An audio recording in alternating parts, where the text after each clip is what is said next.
Now,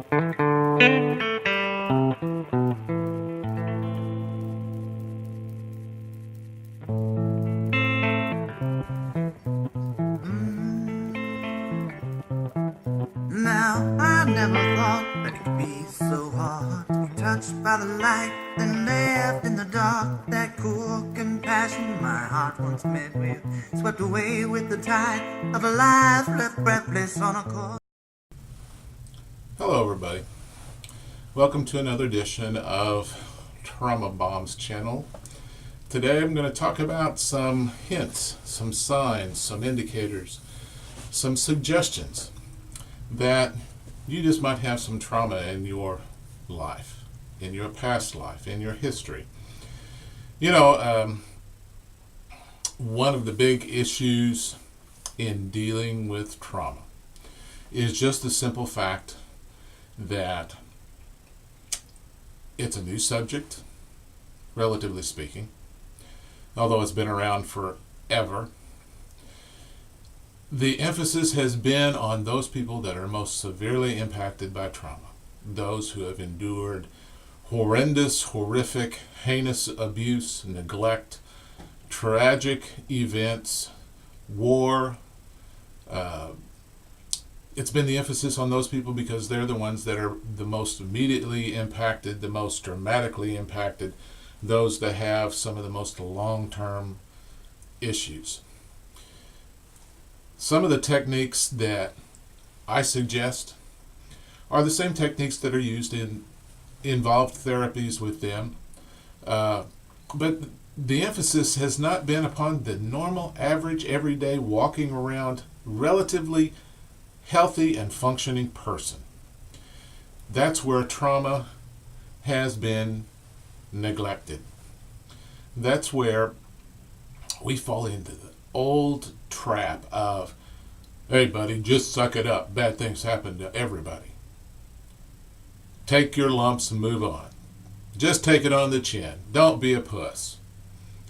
Put on your big girl panties and deal with it, darling. Hey, that's the problem. Our society has told us, oh yeah, get over it. Well, we do. We get over it on the surface and we move on. And we're successful, maybe relatively happy, but the nagging issues and the effects of trauma, both small and big, they're there. And you know what? Talking about it, probably listening to these videos, they're not easy. It's upsetting, and that's called denial. We've got to face and fight the denial that we as average individuals, functioning individuals, have trauma in our lives. Now, there's a lot of people that have severe post-traumatic stress disorders, have dissociative disorders to the severe amount, but it doesn't mean that some of the symptomatology of major depression and dissociative disorders and post-traumatic stress disorders and all the other things that are salacious and sexy and can be diagnosed and treated for years and years and years.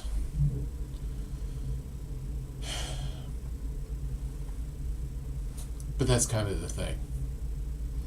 Although the effects and the impact of trauma many times takes years and years and years, it's because of the denial that people have about facing it and looking at it, and the fears that they have about looking at the pain episodes in their life, which is trauma. So, I'm going to show a pretty long clip this time. I sat down and I started thinking, what are some of the signs and indicators of people that I have seen over the past 35 years as a social worker having experienced a wide range of trauma? What have I seen in myself? What have I seen in others that I know have experienced trauma? So I just sort of created a list and I sort of bunched them together. There's 15 of them. There could be 115 of them. These are just some kind of general categories. This is not an all-inclusive list. Everybody manifests the impact of trauma in their life differently. It's kind of a Chinese menu. Take one from column A and one from column C and one from the back page. You know, it's such an individualized mix, particularly whenever we're dealing with trauma that is not significantly terrible. Maybe we've got one episode that was really bad, but all the other rest are just little bitty pinpricks along the way. But the vast majority of us are dealing with an accumulated effect of small traumas that under normal circumstances could just be chalked up to daily life experiences. But because we layer them, because of the time that they come in our lives, they have more impact than other times. Look at this list. Look at yourself.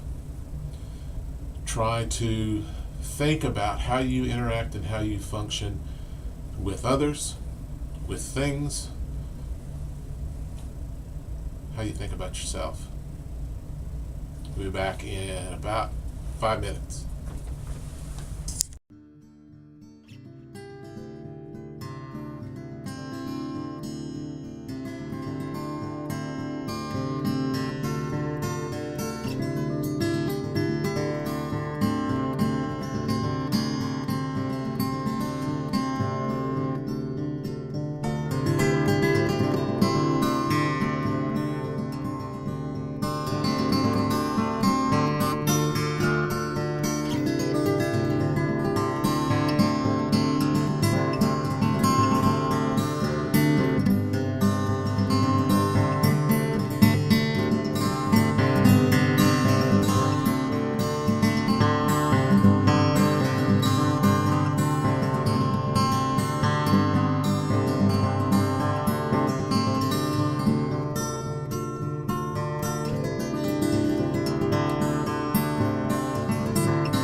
Okay, we're back. If you had a hard time reading some of it, I tried to make it so it scrolled so that you could kind of keep up, but I found myself lagging behind as I was reading it. So if you needed to go back and look at it again, and I suggest you go back and look at that segment of this video again, pause it, think about it, look at each point. Let me do some comments on most of these. Relationships. Probably one of the most important aspects of our lives. We have relationships, not only with people, but with things, and with a wide variety of different categories within people and things and animals and you name it. Friendships. You know, and a lot of times we if we've lost a significant relationship in our past, which is traumatic, always traumatic. Maybe a father figure, a mother figure, maybe an older sibling. We want to replace that with someone. We've got that ache. You know, sometimes we resist it too, but we attract it. Many times people that have had a particular parent figure that has been abusive to them, they seek out the same type of person, the character traits of that abusive person in someone in their relationships. Friendships can be toxic. We attract those bad people and we hold on to them. We stay in abusive relationships and we repeat the patterns of trauma in our lives. Maybe we're repeating the patterns of trauma for generations in our family. Eating problems, association and relationships with food. How do you deal with food? Do you have an eating disorder? Are you obese? Are you overweight? Excuse me, I've been dealing with a cold. We use food to comfort us. You know, we say comfort food. It seems to be okay in our society to relate to food that way. But if you've got a particular problem with food, and could be an addiction, but look at that. That's a potential sign of having some build-up past traumas. Anger, being grumpy, even rage, and you don't know why, or it's just a pervasive thing. You've always got a chip on your shoulder. You're always grumpy. You're always looking at things in an angry way, or something happens and you get angry and you don't know really why. You shouldn't. It's out of proportion. It's out of context. Fears. The things that we fear.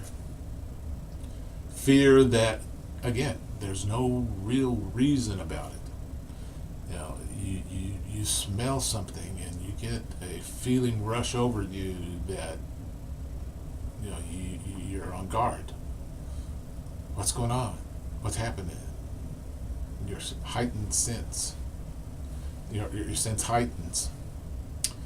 All kinds of things that fear manifests in us, and if we can't identify what those fears are really all about,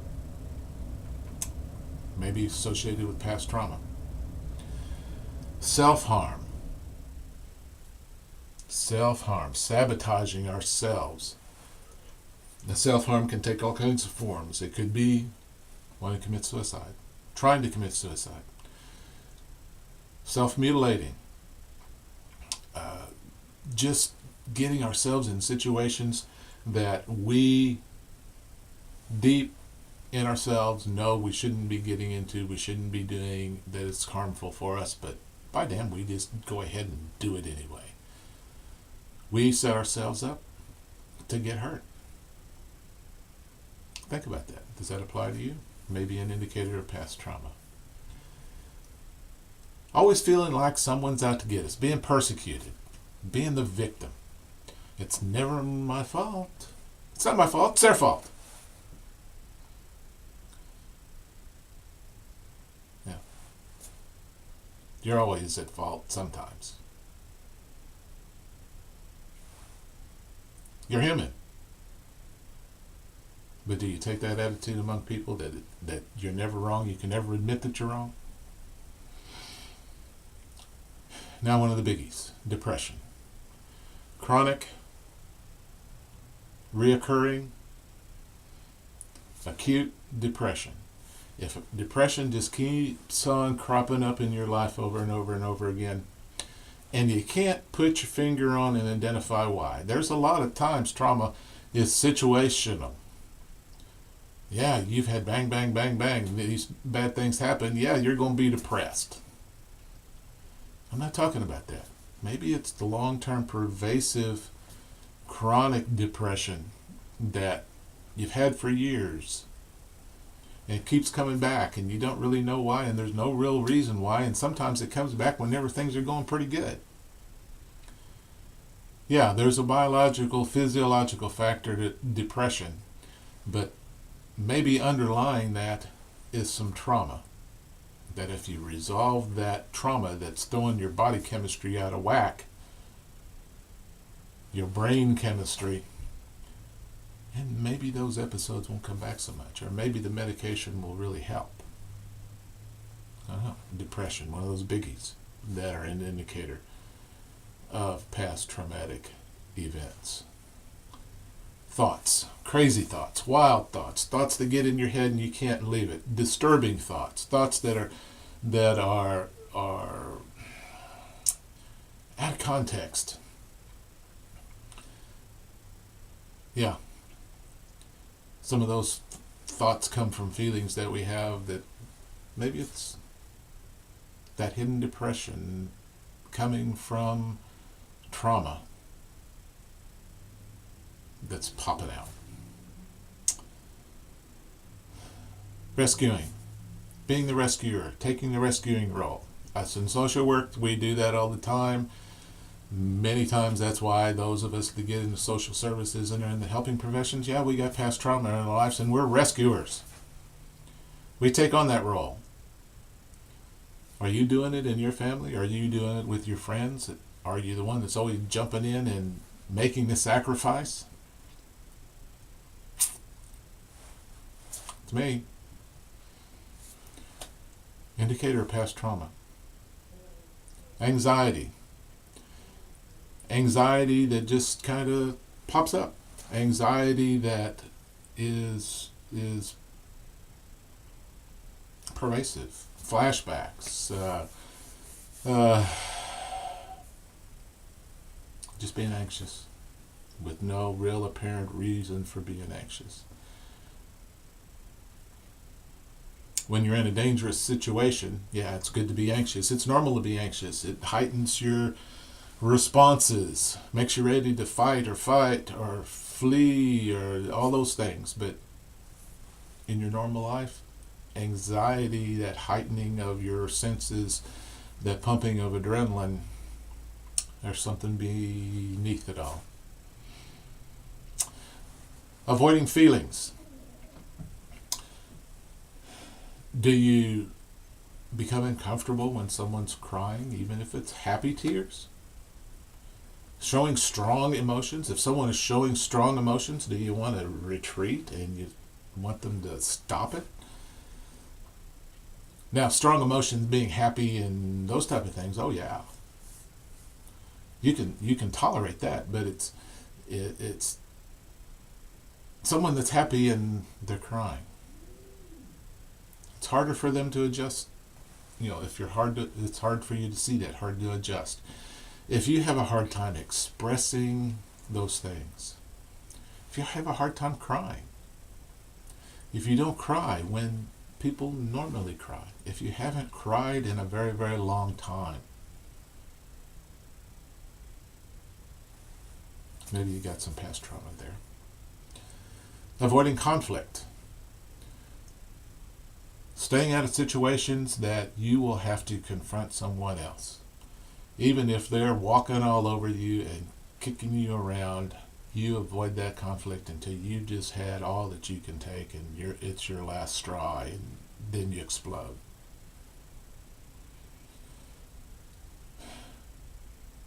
You don't want to talk about certain subjects because there's conflict.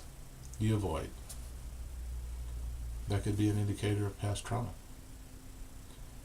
Feelings of unworthiness, low self-concept.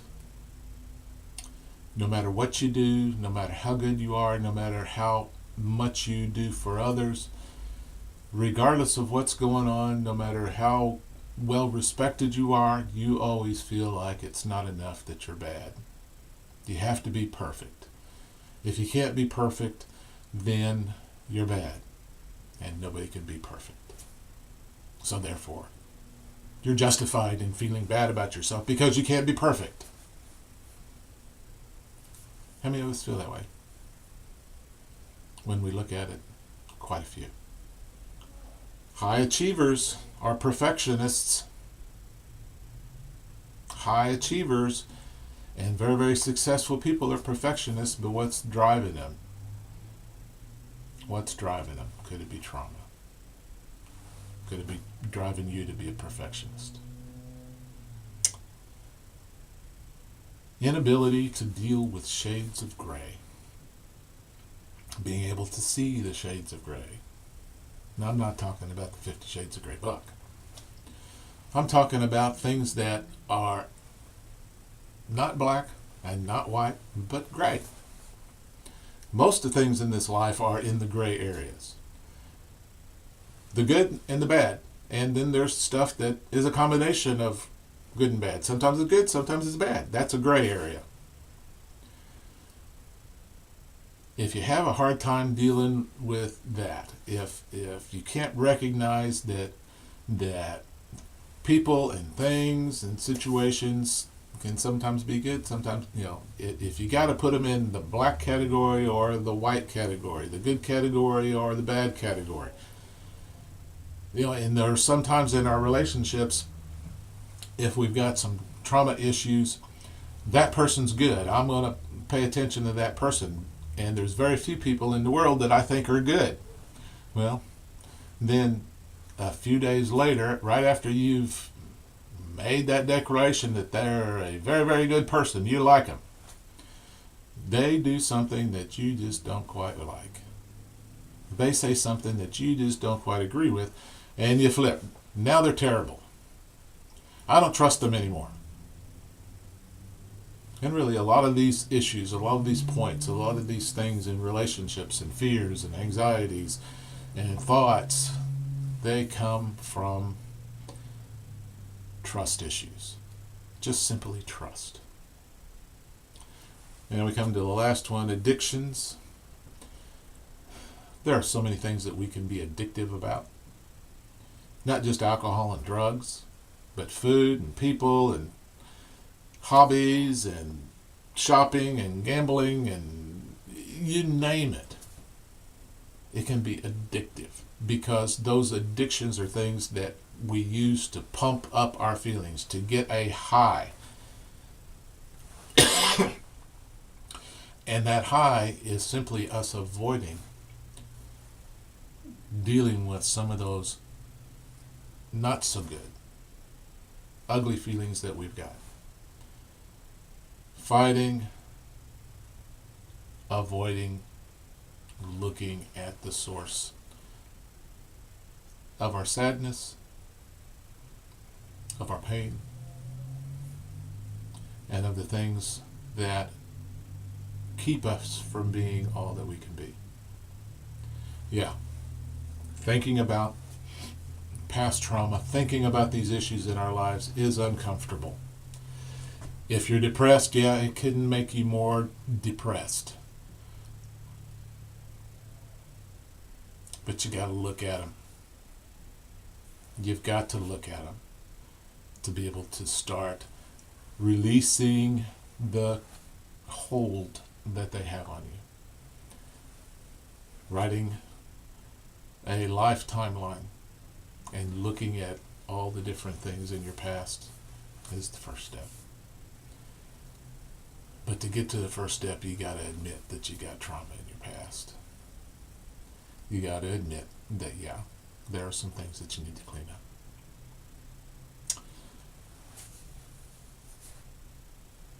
So until next time, start working on taking the power back in your life. Try to be happy every day. But definitely be safe. Talk to you later. Bye-bye.